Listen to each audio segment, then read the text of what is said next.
মৌ, এই ইডিয়েট মৌ, আরে কি হচ্ছে নাকি? অ্যালার্মটা বন্ধ কর। যত সব আপদ জুটেছে।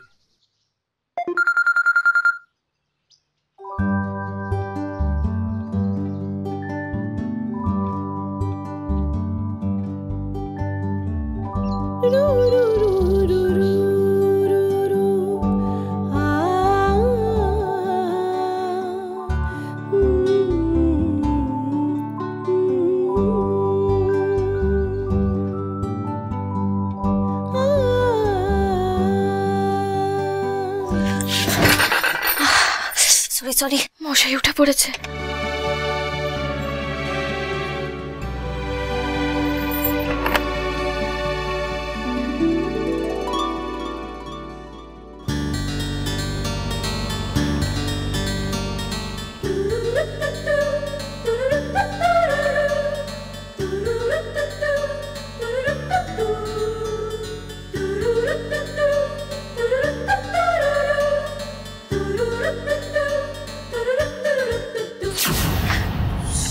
সরি টুটুদা।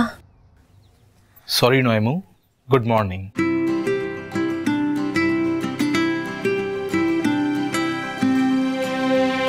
শুরু হয়ে গেল তো তোর গৃহকর্ম।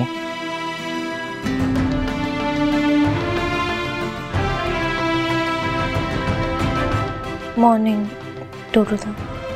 বেটার।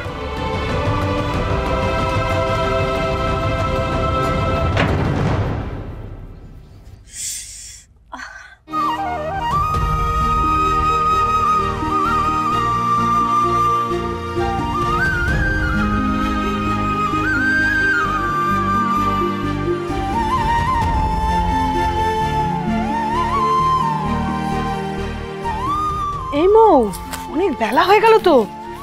বলছি চাটা হয়ে গেলে ময়দাটা মেখে ফেলিস, বুঝলি? তোর মশাই আজ লুচি খাবে বলেছে, সাথে ছোলার ডাল। আচ্ছা মানে করে দেব। এই পিউ, ঘুম থেকে ওঠ মা।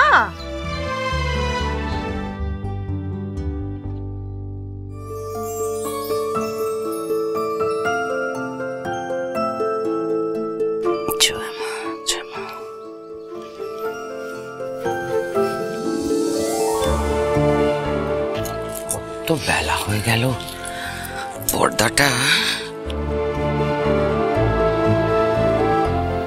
আরে কি মুশকিল বল। আরে পর্দাটা টানলে কেন? চোখে আলো লাগছে তো, দিয়ে দাও না পর্দাটা। আশ্চর্য।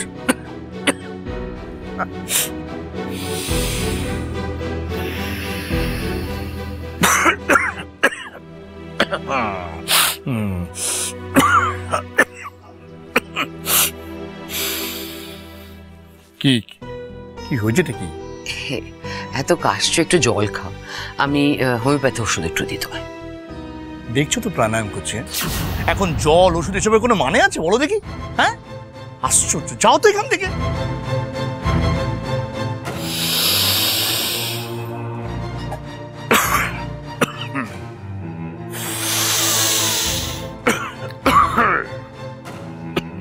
যে তোমার এত ঠান্ডা লেগেছে, একটু আদা দিয়ে চা করে দি। উফ, আদা দিয়ে চা খেলে অম্বল হয় জানো না নাকি? এ কি, শীতকালে তো সবাই আদা দিয়ে চা খায়। গলাটা একটু আরাম লাগতো তোমার। কি বলো বলো দেখি? হ্যাঁ, মা একটা ডাক্তারি ম্যাগাজিনে পড়েছে যে আদা দিয়ে চা খেলে অম্বল অবধারিত। মাথায় ঢুকেছে? সে কি, ছোটবেলা থেকে তো জানি আদা দেওয়া চা শরীরের জন্য ভালো। তুমি কি বলতে চাইছো? হ্যাঁ, কি বলতে চাইছো তুমি? মা ভুল বলছে? সব সময় মায়ের ভুল না ধরে না মায়ের মতো হওয়ার চেষ্টা করো, বুঝলে? 85 85 বছর বয়সে এখনো আপ টু ডেট। আর নিজে কি করছো? সারা দিন হই হুল্লোড় আড্ডা মেরেই যাচ্ছ। একটু মায়ের মতো হওয়ার চেষ্টা করো। মাকে দেখে একটু শেখো, বইপত্তর পড়ো, তবে যদি কাজের কাজ কিছু হয়। আমি সারাদিন আড্ডাবাজি করি, সংসারে এত কাজ, বাড়িতে রান্না বান্না, কে করে সেগুলো? আমি আর দিবা মিলেই তো করি। কি করো? ওই তো হাতাকুন্তি নাড়া, হ্যাঁ হাতাকুন্তি, সেটার কতক্ষণের কাজ? সারাক্ষণ তো হাই করেই চলেছে।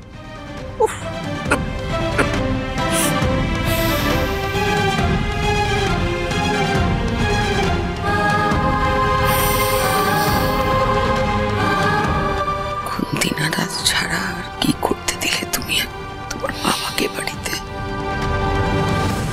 শোনো, তোমার ওই আদার চা সারা বাড়ি শুদ্ধ লোককে আবার খাইও না, কেমন? পুরো বাড়ি অম্বলে একেবারে, হ্যাঁ বুদ্ধি শুদ্ধি তো কিছু নেই। আর আমার চাটা মায়ের ঘরে দিও। আচ্ছা।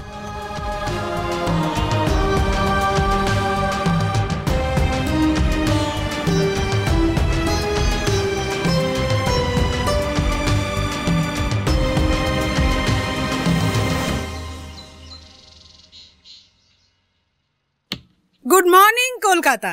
আজকের এই শীতের সকালে আপনাদের জন্য কফির কাপে চুমুক দিতে দিতে একটা সুন্দর গান আপনাদের ডেডিকেট ফুল তুলতে গেলাম, চা সব টেবিলে রেখে দিয়েছি। মৌ, টেবিলে ভাড়ার চেকটা আছে, দোতলায় দিয়ে দিস।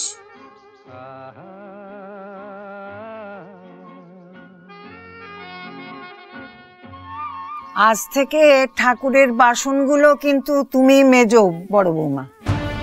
চন্দনা হচ্ছে ঠিকে লোক, 5 বাড়ি এঁটো বাসন মেজে বেড়ায়, সে এসে আমাদের ঠাকুরের বাসন মাজবে? ঠিক আছে মা, আজ থেকে ঠাকুরের বাসন আমিই মেজে দেবো, ভাববেন না। হ্যাঁ,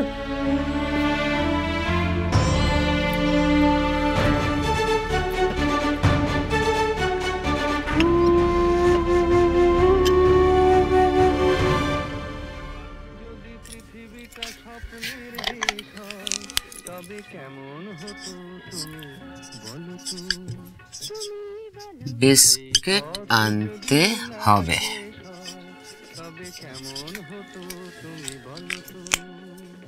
একে দি ভাই,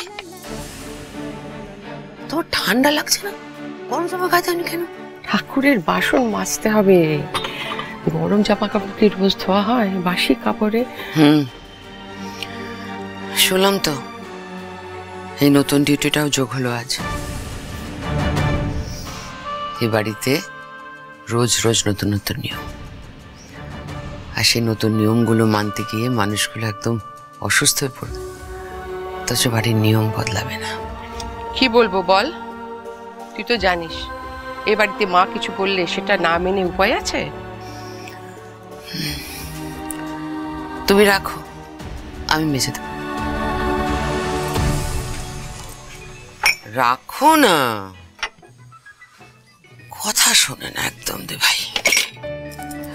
তুমি একটা গরম চাদর কেচে রেখে দিও, বুঝলে? ওটা বাসন মাজার সময় পরে নেবে, তাহলে তো আর নিয়ম ভাঙা হবে না। কলের জলটা এখন একদম বরফের মতন ঠান্ডা। শোনো, এই জলটা বসিয়ে দিচ্ছি, তুমি বরং বাসনগুলো এটা দিয়ে ধুয়ো।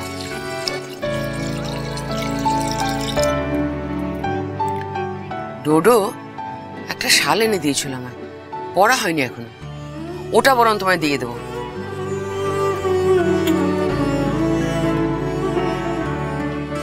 উরি বাস, এবার কলকাতায় বরফ পড়বে। জমে গেলাম মেসে জমে গেলাম। তুমি যাই বলো, আজ কিন্তু কলকাতার শীতলতম দিন। শীত কাতুরে কোথাকার, তোর তো রোজই শীতলতম দিন। আমার শীত করে না বুঝি? কি করবো বলো তো, তোমার চাদরের মধ্যে হাত না দিলে আমার তো শীতই কাটতে চায় না।